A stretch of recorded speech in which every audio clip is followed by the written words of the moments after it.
মুসারে আল্লাহরে জিগাইবানি, আমি গরিব মানুষ, আমি ভালো কিছু কিনতে পারি না, ছেলে মেয়েকে ভালো কিছু খাওয়াইতে পারি না, ভাঙ্গা ঘর, এত গরিব, ভালো করে ঘর বানাইতে পারি না।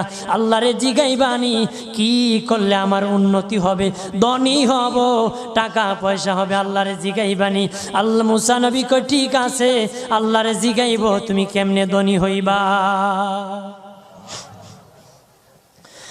আল্লাহ নবী মুসা নবী 3 রাস্তার মোড়ে যা দেখে একটা লোক বসে আছে, তার 2 হাত নাই, 2 পা নাই, 2 হাত নাই, 2 পা নাই।